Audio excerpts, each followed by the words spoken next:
Thank you. In fact, you can post your question. This will probably be welcomed by your leaders. You understand?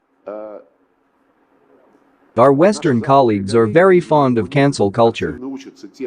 They are actively learning from those whom they have recently begun to include in the civilized world, in the form of the European Union and the North Atlantic Alliance. They really love cancel culture. Well, I have already given examples of how Ukraine abolished everything Russian. They even began to legislatively and physically exterminate everything Russian in violation of the constitution. There they kill priests of the Ukrainian Orthodox Church. If the West doesn't like something, then it shouldn't exist.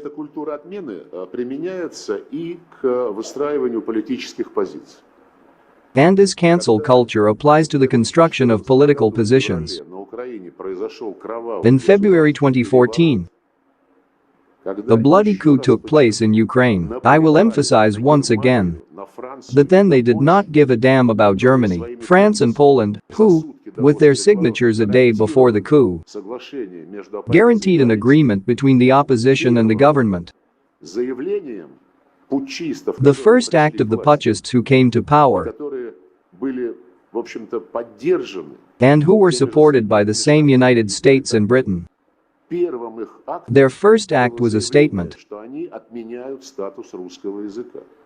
that they were canceling the status of the Russian language. After this, people in Crimea expressed their categorical disagreement. And in the east of Ukraine, in part of Donbas, people declared that they would not be under the control of this illegal government. After this, armed militants were sent to Crimea. They tried to storm the Crimean parliament building. Residents of Crimea drove them out of there. This was helped by the Russian military, who were stationed at our naval base in Sevastopol. And the residents of Crimea held a referendum. For the West, and, apparently, for your editors, the whole story begins with this referendum. Immediately there were loud cries that Russia had annexed Crimea. And what preceded this vote and this referendum does not exist at all. Allegedly, this stage did not exist in history. Just like there weren't 7 years, even more,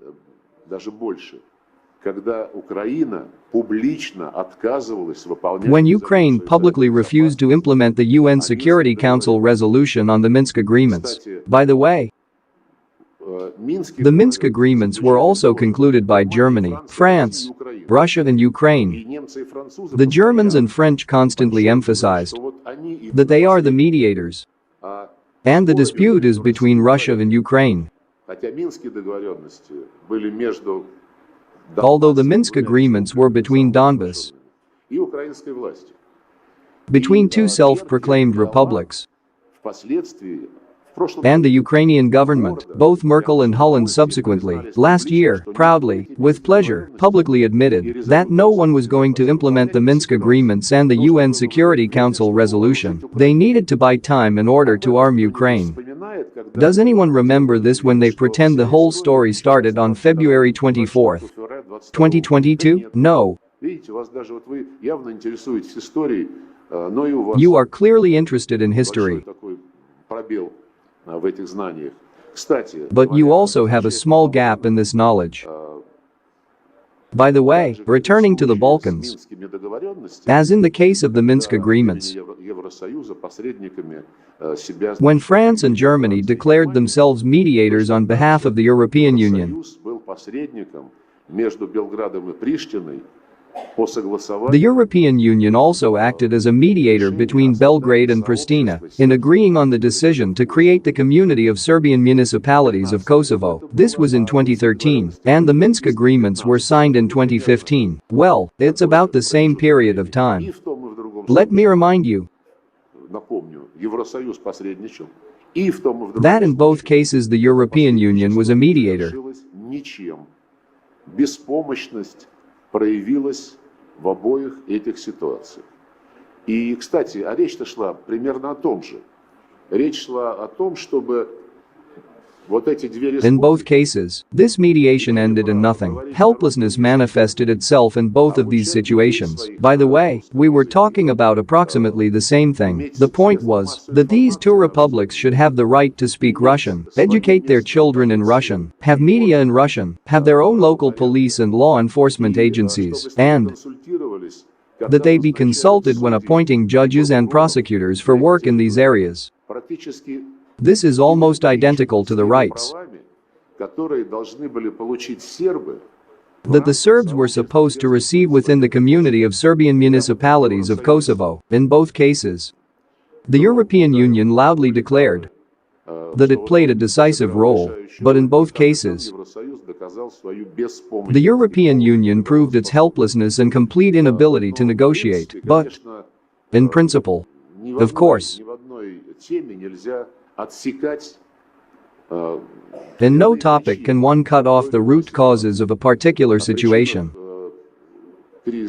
We have been talking about the causes of the crisis in Ukraine for years, warning about the inadmissibility of NATO expansion, but no one listened to us. We also warned that we should not indulge the neo-Nazi regime, which came to power as a result of a coup, and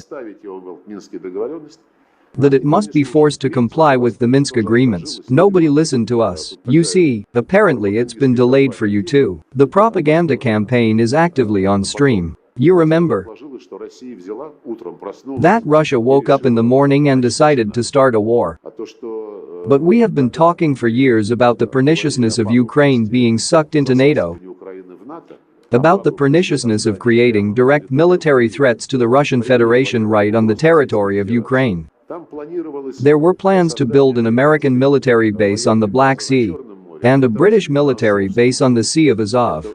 If you present a card, this is generally unacceptable under any circumstances.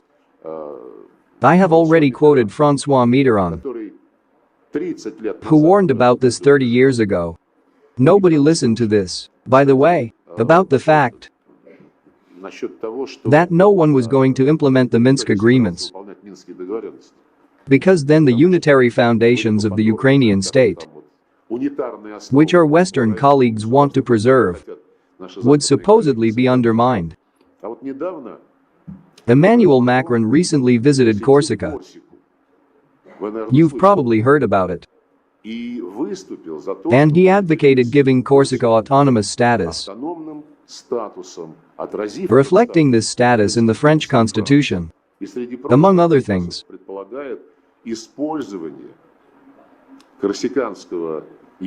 This status implies the use of the Corsican language and the transfer of some administrative functions to the local Corsican assembly.